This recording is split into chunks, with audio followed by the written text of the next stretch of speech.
Some of you may have seen the article that appeared in the Democrat and Chronicle, and it read, "McQuaid Jesuit mourns the silent night." And it was not without reason that the headline said, "The Silent Night."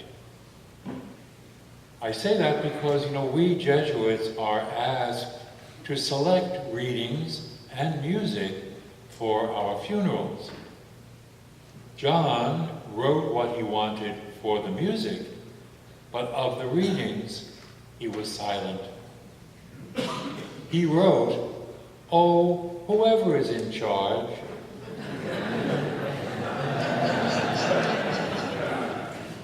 And so, you can blame me for the readings. But hopefully, my sisters and brothers, the scripture passages that I selected and that we have listened to do three things. Hopefully, first, they speak of the mystery of God's love for John. Secondly, that they speak somehow of the mystery of John's love for God.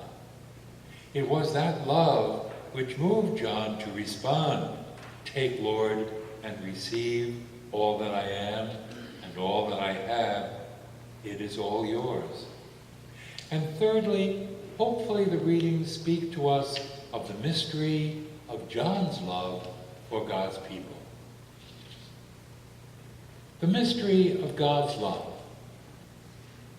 A love that saw all the best that was in John, and it was a love that moved God to bless John and to fill him with God's own Spirit.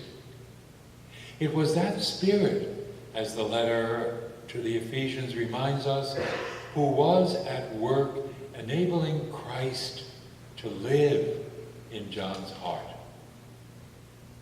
What does it mean to have Christ living in one's heart?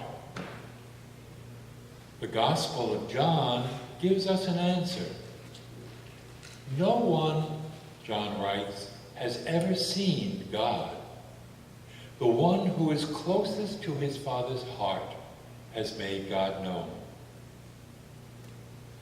To have Christ living in one's heart, then, means that we are revealing, as Christ did, the heart of God.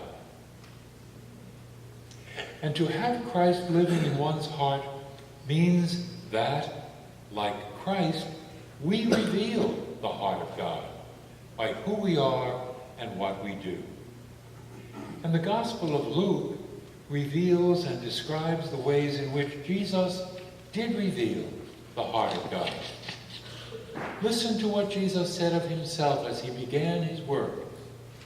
"The Spirit of the Lord has been given to me, for he has anointed me.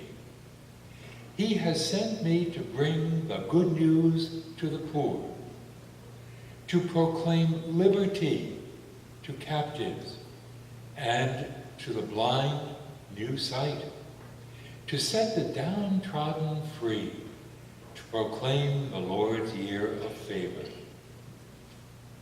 And is this not a very fine description of who John was and what he did?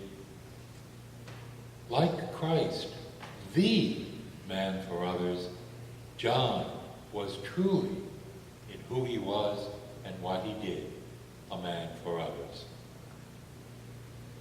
Recall the first reading from Isaiah. It tells us of the heart of God.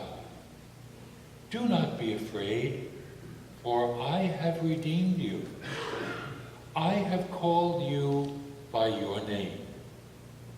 You are precious in my eyes, because you are honored, and I love you." Does that not sound like the heart of John Carriero? To so many of the young men he counseled, his heart was saying, as they began their years at McQuaid, "Do not be afraid, for I am with you. I have called you by your name. You are mine. And that is so true.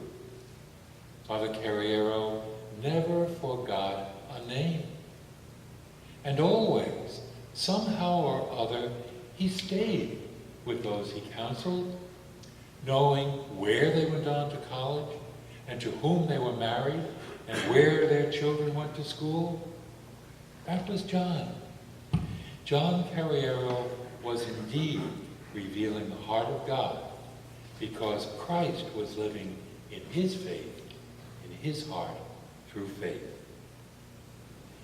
And in the gospel reading, we see Jesus revealing the heart of God, revealing God's love and God's care for the little ones, for the children. And Jesus did that through his own love and welcome of those children. And is that not what John Carriero spent so much of his life and energy doing? John was revealing God's own love and God's own care for the young men who came in faith.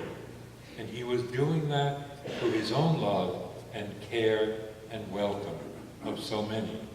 And he was doing that for so many years. For the freshmen, and most recently, for the sixth graders. Truly, Father John Carriero blessed them, as Jesus blessed the little children. But how did that happen? How did it come to pass that all the best that was in John continued to grow strong, even to the very end? How did it happen that Christ was living in John's heart through faith? I'd like to suggest to you, my sisters and my brothers, that it was because John was loved. John was planted in love and built on love. Whose love? Your love.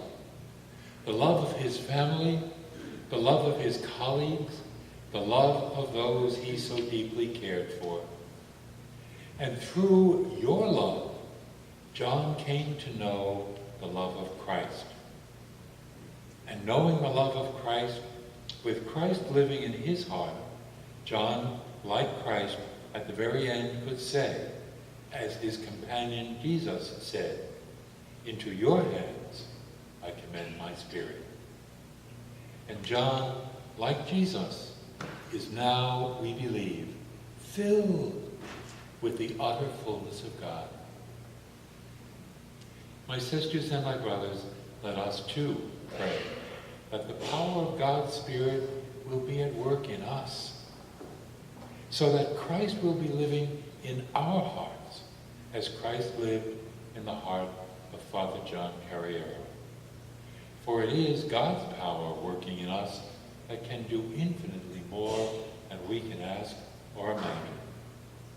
It is the power of God's love working in us that will enable us to reveal the heart of God as Christ did, as Uncle Father John did. Then, my sisters and brothers, we too will be filled one day with the utter fullness of God. And we will join with our sisters and brothers who have gone before us in a very special way with Father John Carriero, who revealed in his life and in his love the heart